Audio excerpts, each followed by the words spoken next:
नमस्कार, आप सभी का बहुत बहुत स्वागत है आरंभ क्लासेस में। मैं हूं नमन परसाई। हम डिस्कस करने वाले हैं आज करंट अफेयर्स से 30 मोस्ट इम्पॉर्टेंट क्वेश्चंस। ये क्वेश्चन हमने कहाँ से लिए हैं? जो हमारी टेस्ट सीरीज है एप्लीकेशन पे, वेबसाइट पे, वहाँ से हमने क्वेश्चन लिए हैं सैंपल के रूप में, ताकि आपको मालूम पड़े कि हमारे टेस्ट सीरीज का कैसा लेवल है, कैसे क्वेश्चन हम इसमें आपके लिए प्रोवाइड करवाते हैं। ठीक है, चलिए शुरुआत करते हैं। ये हमारे टेस्ट सीरीज है। इसमें आपको क्या मिलने वाला है? इसमें आपको मिलने वाला है 30 मॉक टेस्ट। देखिए, एग्जाम के पहले आप क्या करते हो? आप एग्जाम के पहले कुछ भी नया नहीं पढ़ते हो, आप बहुत सारे क्वेश्चन लगाते हो। 30 मॉक टेस्ट है। आप प्रीवियस ईयर क्वेश्चन लगाते हो, 10 प्रीवियस ईयर एमसीक्यूज है। इसके अलावा सेलेक्टेड एमपीजी के क्वेश्चंस आप एग्जाम के पहले बहुत सारे क्वेश्चन एमपीजी के से लगाते हो, क्योंकि एग्जाम में लगभग 45 प्लस क्वेश्चन आते हैं एमपीजी के से। ठीक, इसके अलावा जो आपका करंट अफेयर्स है उससे लगभग 10 से 12 क्वेश्चन आते हैं। ठीक, तो एग्जाम के पहले आप बहुत सारे एमसीक्यूज लगाते हैं, प्रीवियस ईयर के क्वेश्चन लगाते हो, एमपीजी के से बहुत सारे क्वेश्चन सॉल्व करते हो, उसके अलावा करंट अफेयर्स से बहुत सारे क्वेश्चन लगाते हैं। तो सभी कुछ हमारी टेस्ट सीरीज में अवेलेबल है। हमने एग्जाम के अकॉर्डिंग ही इसको प्रिपेयर किया है। ठीक, अभी कहाँ से मिलेगा आपको टेस्ट सीरीज, कहाँ से आप ले पाएंगे? इसकी प्राइस मात्र है 299। हमारी वेबसाइट है arambhclass.com नाम से। यहाँ पर आप जाइए, सबसे पहले आप लॉगिन करिए, इसके बाद ही आप इसको परचेस कर पाओगे। बात क्लियर है? चलिए शुरुआत करते हैं। सबसे पहला क्वेश्चन आपके सामने आ रहा है कि भी 11 जनवरी 23 को जयपुर अंतर्राष्ट्रीय फिल्म महोत्सव के 15वें संस्करण में लाइफ टाइम अचीवमेंट अवार्ड से किससे सम्मानित किया गया है? ये 15वां संस्करण है। कहाँ पर हुआ था ये? जयपुर, राजस्थान, जयपुर में हुआ है। क्या है ये? अंतर्राष्ट्रीय फिल्म महोत्सव। बात क्लियर है? अवार्ड है आपका लाइफ टाइम अचीवमेंट अवार्ड। किसको दिया गया है? अपर्णा सेन को यह अवार्ड दिया गया है। इनका संबंध जो है बंगाली सिनेमा से भी रहा है इनका संबंध। ये अभिनेत्री भी हैं और ये डायरेक्टर भी हैं। बात क्लियर है? चलिए, इसको इन्हें 1986 में पद्मश्री से भी सम्मानित किया जा चुका है। इसके बाद अगला क्वेश्चन है भैया आपके सामने, किस बैंक ने जनवरी 23 में को ब्रांडेड क्रेडिट कार्ड के लिए पेटीएम के साथ में अपनी पार्टनरशिप समाप्त कर दी है? तो किसने पेटीएम के साथ में अपनी पार्टनरशिप समाप्त कर दी है? इसका आंसर है सिटी बैंक। ठीक, इसके बाद अगला क्वेश्चन है कि जल शक्ति मंत्रालय की बात करें तो भैया जल शक्ति मंत्रालय द्वारा 25 जनवरी 23 को जारी आंकड़ों के अनुसार लक्षित 19.3 करोड़ घरों में कितने प्रतिशत घरों को जल जीवन मिशन के तहत कवर किया जा चुका? अब देखो, क्वेश्चन ये है आपका कि एक योजना है जल जीवन मिशन।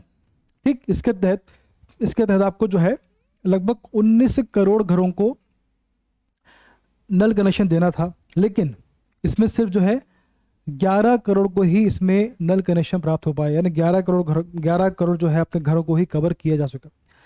अब इसमें ऐसा है कि 19 करोड़ को कवर करना था और कवर किया 11 करोड़ को, लगभग 56% ही कवर हो पाया। अभी जो है 8 करोड़ बाकी हैं, यानी अभी वर्तमान में 44% बाकी है। तो जल शक्ति मंत्रालय के अधीन जो जल जीवन मिशन के तहत कितने घरों को कवर किया गया? तो अभी 56% घर को कवर किया गया और 44% अभी घर बाकी है।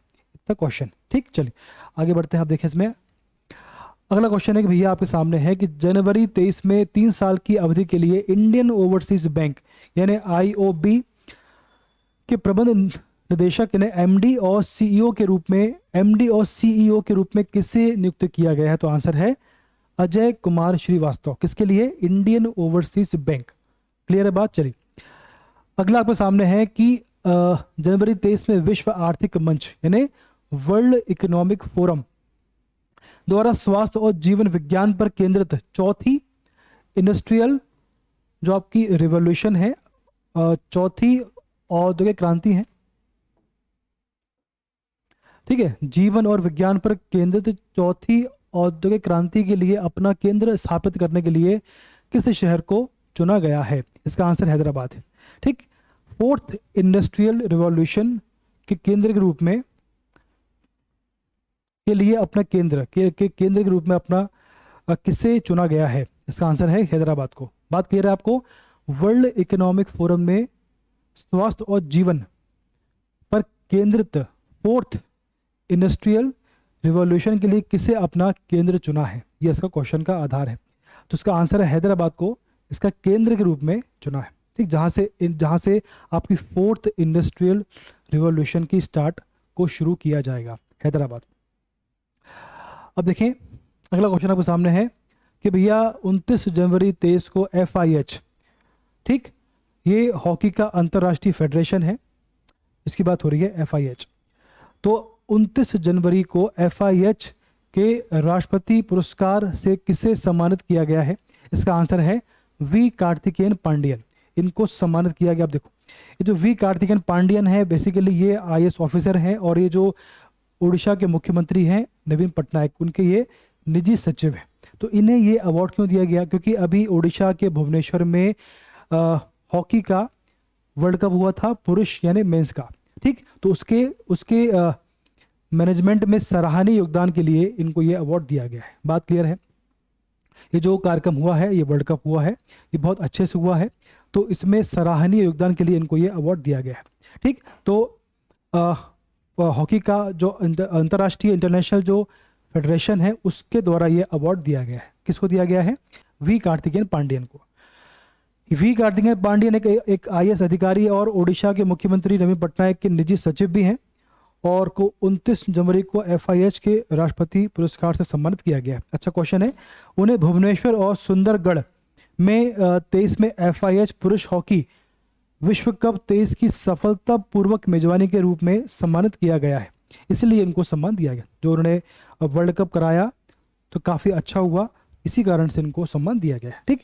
तो ये कौन है, ये क्या है और किस पद पर है, आपको पता होना चाहिए। चलिए इसके बाद अगला क्वेश्चन आपके सामने कि भारत ने किस देश को हराकर पहला महिला अंडर-19 T20 कप विश्व कप जीता है? आप देखो किसने जीता है? भारत ने।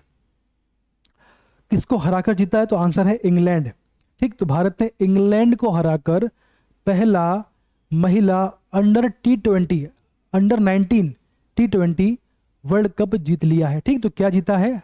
अंडर-19 T20 महिला जो आपका वर्ल्ड कप जीता है। किसको हराकर जीता है? तो आंसर है इंग्लैंड को हराकर जीता है।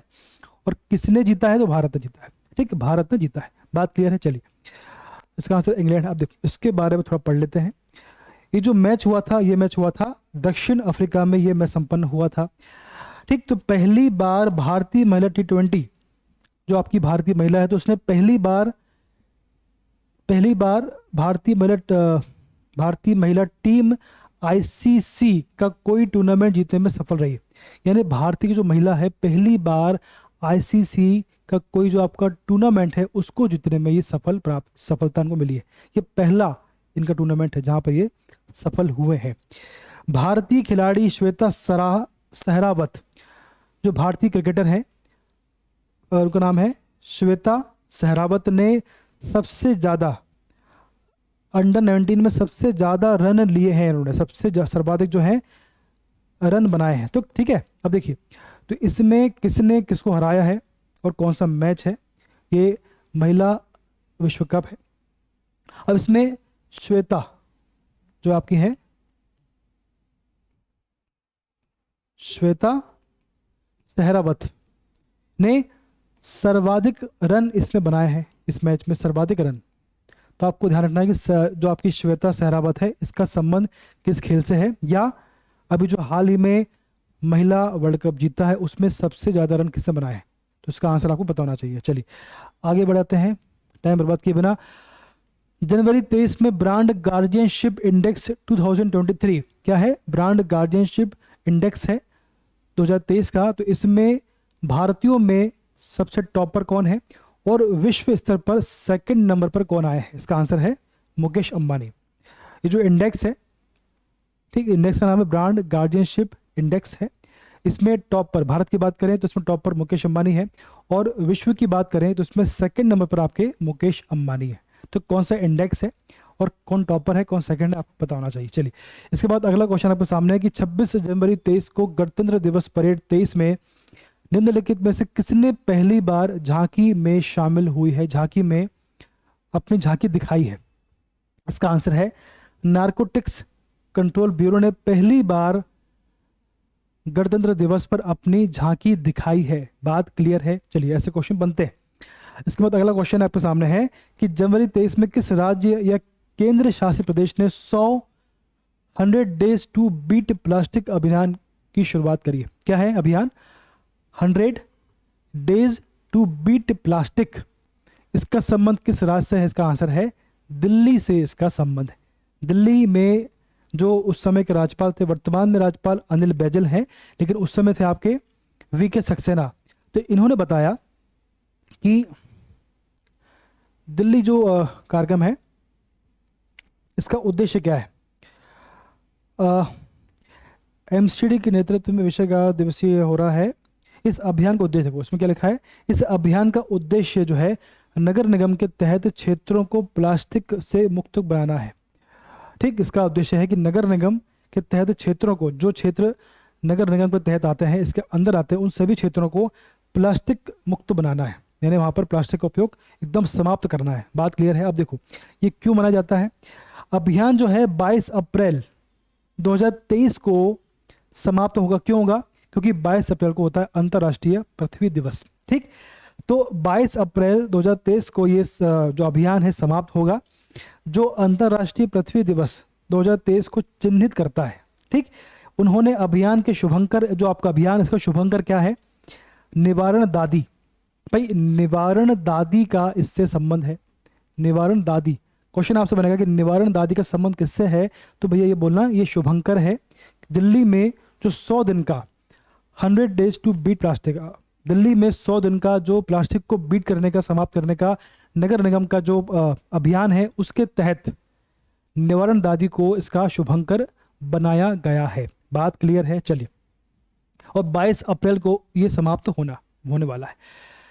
जनवरी 23 में किस राज्य ने 12 घंटे में 4500 पेनल्टी किक लेकर Guinness book of world record में नाम दर्ज कराया? केरल ने इसके लिए अलग से इवेंट किया था और उसके तहत ही इस ये रिकॉर्ड को उसमें ब्रेक किया गया। ठीक, चलिए इसका आंसर है केरल।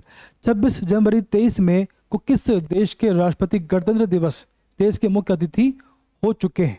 यानी 26 जनवरी को किस देश के राष्ट्रपति को मुख्य अतिथि के रूप में इनवाइट किया गया था? बात क्लियर है? इसका आंसर है मिस्र।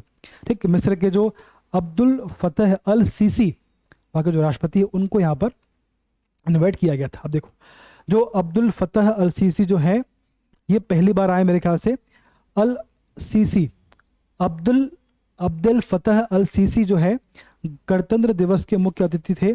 मिस्र की एक सैन्य टुकड़ी 26 जनवरी को समारोह में शामिल हो। चलिए, इतना पर्याप्त है इसमें। अब जयपुर लिटरेचर फेस्टिवल क्या है? जयपुर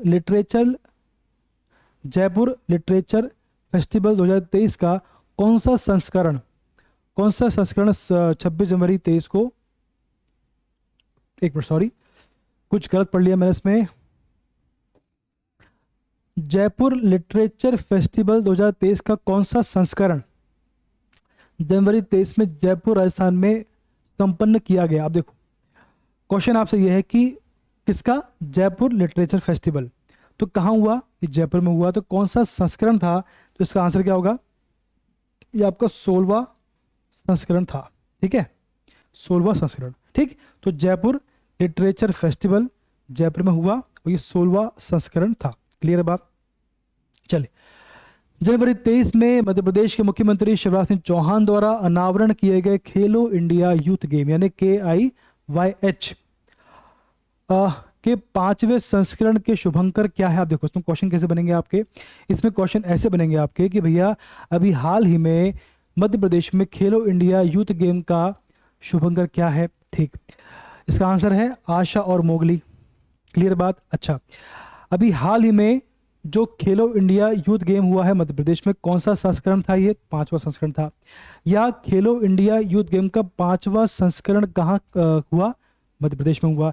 मध्य प्रदेश में कितने जिले में हुआ? तो लगभग 8 जिले में हुआ। कौन कौन से ये? इसमें भोपाल, इंदौर, उज्जैन, ग्वालियर, बालाघाट, मंडला, उसके बाद इसमें खरगोन है, एक जिला इसमें और भी है। ठीक, चलिए, तो इसमें लगभग 8 जिलों में ये संपन्न हुआ है। अब देखो इसमें कौन कौन से इसमें, ठीक, अब देखो इसमें, ठीक, जनवरी 23 में द्वारा अनावरण किए गए इंडिया यूथ में 22 में 5वें संस्करण में शुभंकर, आशा और मोगली थे। तो बेसिकली ये चला है आपका 30 जनवरी से 11 फरवरी तक चला। ये 30 जनवरी से शुरू हुआ और 11 फरवरी को ये समाप्त हुआ। तो कितने जिलों में हुआ? 8 में। कौन कौन से? भोपाल, इंदौर, उज्जैन, ग्वालियर जो आपके ऊपर के हैं। इसके बाद जबलपुर, मंडला, बालाघाट और खरगोन यानी महेश्वर में ये संपन्न हुए 8 जिलों में। ठीक, कौन कौन से? ऊपर के कुछ 4 हैं। जो आपके नॉर्थ के कौन से हैं? भोपाल, इंदौर, ग्वालियर, उज्जैन। इसके बाद साइड का बालाघाट है आपका, फिर आपका इसके बाद बालाघाट जबलपुर है जो आपका ईस्ट का है, जबलपुर बालाघाट। इसके बाद खरगोन कौन सा है? खरगोन और आपका मंडला। क्लियर है बात? चलिए 8 जिले हैं, क्वेश्चन बनेगा ऐसे। इसके बाद देखिए संयुक्त राष्ट्र यानी यूएन द्वारा दुनिया भर में 5वां विश्व ब्रेल दिवस कब मनाया जाता है? आप देखो इसकी बात करें तो इसका आंसर है 4 जनवरी। तो भैया 4 जनवरी को हर साल जो है विश्व ब्रेल दिवस मनाया जाता है। इसकी शुरुआत कब हुई? तो भैया 2019 से इसकी शुरुआत मानी जाती है। बात क्लियर है? अब किसकी याद में इसको मनाते हैं और क्यों मनता है इसको पढ़ लेते हैं। देखिए इसमें पढ़ लेते हैं भैया, ऐसा है कि जो 4 जनवरी को मनता है कि 5वां विश्व ब्रेल दिवस जो है 4 जनवरी को 23 को यूएन यानी कि संयुक्त राष्ट्र द्वारा दुनिया भर में मनाया गया, ताकि इसका उद्देश्य क्या देखो, ताकि आंशिक रूप से दृष्टिहीन जो आपके ब्लाइंड होते हैं और अंधे लोगों के लिए संचार के साधन के रूप में ब्रेल के महत्व के बारे में जागरूकता यानी अवेयरनेस को बढ़ाया जा सके। और जो आपका विश्व ब्रेल दिवस है 19वीं सदी के फ्रांसीसी शिक्षक लुइस ब्रेल की जयंती के रूप में मनाया जाता है।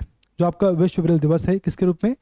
जो फ्रांस के फ्रांसीसी शिक्षक थे लुइस ब्रेल की जयंती के रूप में ये मनाया जाता है। ठीक, जिन्होंने 1924 में ब्रेल का आविष्कार किया था। 1824 में इसका आविष्कार किया ब्रेल का।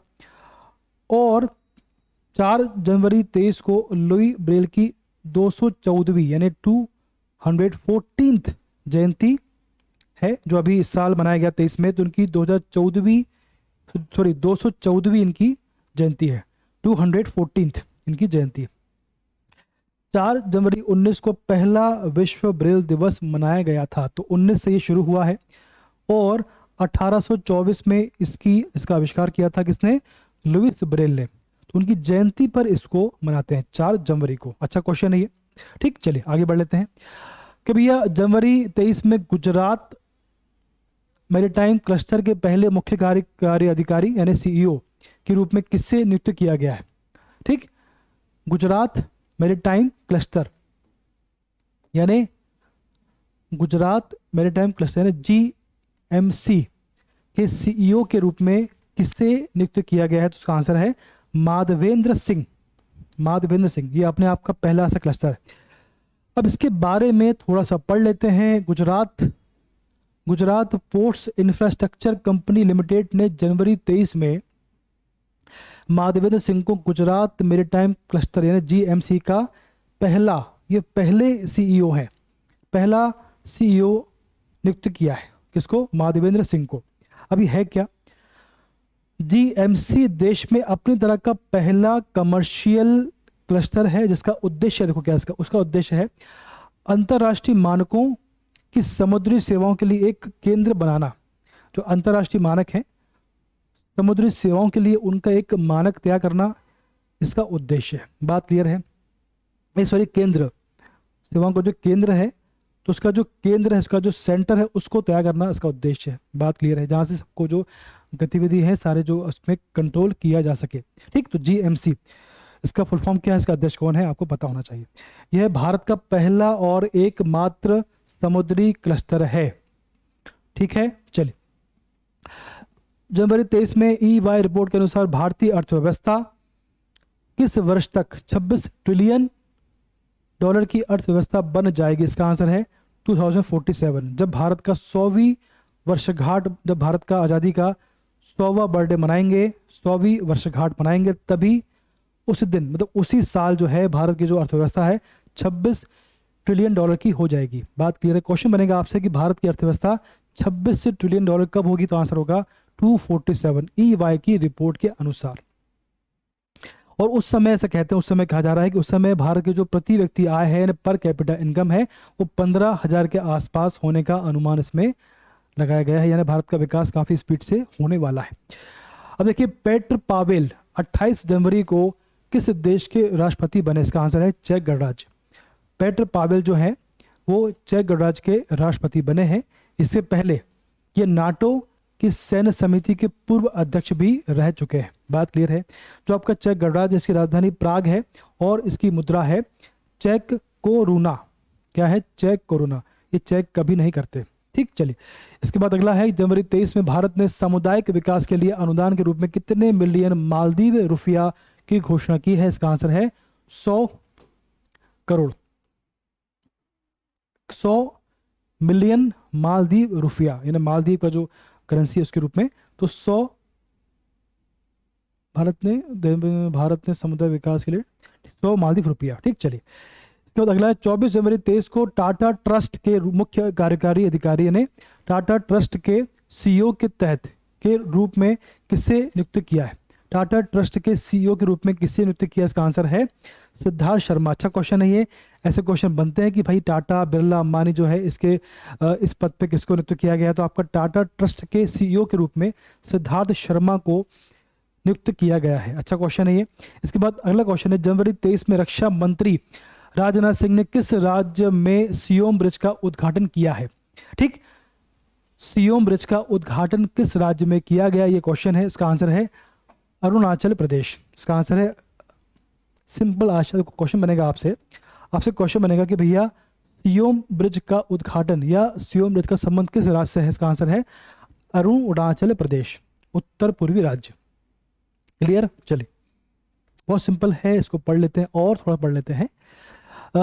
जनवरी 23 में ICICI प्रूडेंशियल लाइफ इंश्योरेंस ने अपने 360 डिग्री वित्तीय सुरक्षा को अपने डिजिटल प्रथम अभियान के साथ लॉन्च करने की घोषणा की है। इसमें कौन शामिल है? इसका आंसर है Surya Kumar Yadav.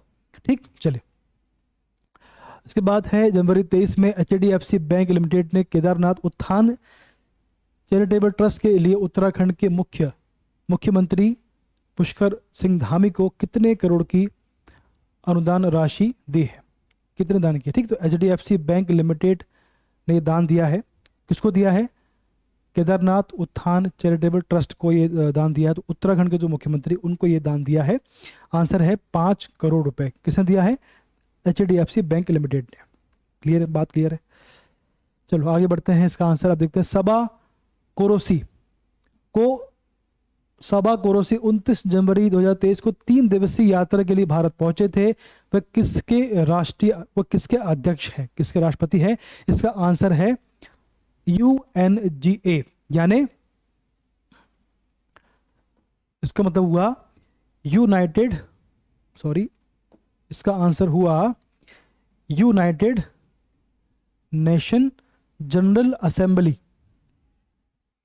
United nation general assembly के ये अध्यक्ष हैं। कौन नाम है इनका? साबा कोरोसी। तो साबा कोरोसी जो है UNGA यानी यूनाइटेड नेशन जनरल असेंबली के ये अध्यक्ष हैं। तो इन्होंने भारत की यात्रा भी की थी। कब की थी? जनवरी 23 में। क्लियर है बात? चलिए आगे बढ़ते हैं। अब देखें जो आपके संयुक्त राष्ट्र महासभा यानी UNGA के जो अध्यक्ष हैं साबा कोरोसी, इन्होंने भारत की यात्रा करी।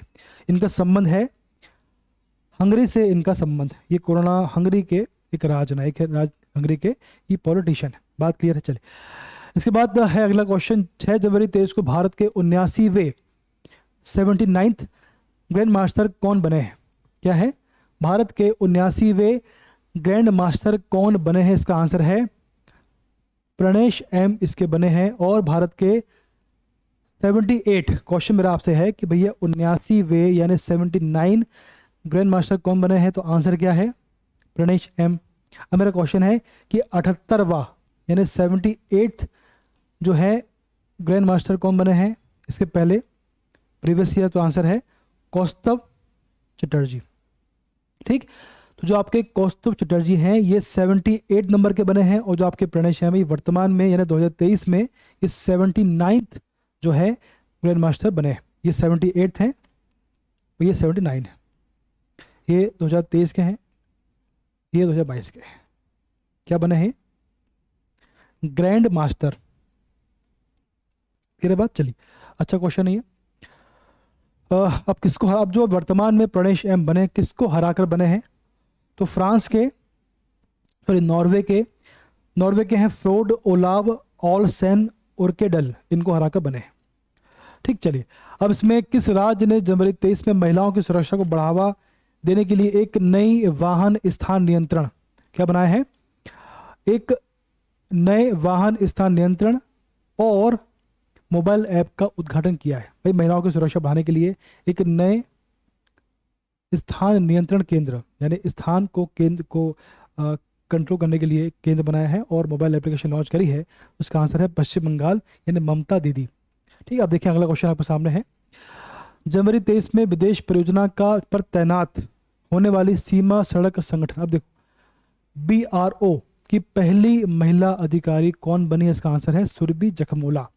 तो क्या बनी है ये विदेशी परियोजना के तहत, तो इसमें विदेशी जो आपकी परियोजना है उसके तहत BRO यानी सीमा सड़क संगठन के तहत पहली महिला अधिकारी जो है सुरभि जखमोला को बनाया गया है। क्लियर है बात? चलिए इसके बाद है भारत फ्रांस नौसैनिक अभ्यास, इसका नाम है वरुण। जो आपका वरुण है बेसिकली भारत और फ्रांस के बीच में नौसेना अभ्यास को कहा जाता है, उसका नाम है वरुण। ठीक, तो भारत फ्रांस नौसैनिक अभ्यास वरुण 2023 का कौन सा संस्करण जनवरी 23 में पश्चिमी समुद्री तट पर शुरू हुआ है? जो आपका वेस्टर्न एरिया है वहां पर। इसका आंसर है 21वां ये संस्करण है जो संपन्न हुआ है। किस हवाई अड्डे ने जनवरी 2023 में सर्वश्रेष्ठ स्थायी ग्रीनफील्ड हवाई अड्डे का पुरस्कार जीता है? तो कौन सा अवार्ड है? अवार्ड का नाम है सर्वश्रेष्ठ स्थायी ग्रीनफील्ड अवार्ड सर्वश्रेष्ठ स्थायी ग्रीनफील्ड हवाई अड्डे का जो पुरस्कार है वो किसने जीता है? तो आंसर है गोवा का जो मनोहर अंतरराष्ट्रीय हवाई अड्डा है उसने अवार्ड जीता है। क्वेश्चन बनेगा अवार्ड किसने जीता है और मनोहर अंतरराष्ट्रीय हवाई अड्डा कहाँ पर है? तो आंसर होगा गोवा में ये हवाई अड्डा है। ठीक, चलिए इसके बाद अगला क्वेश्चन है जनवरी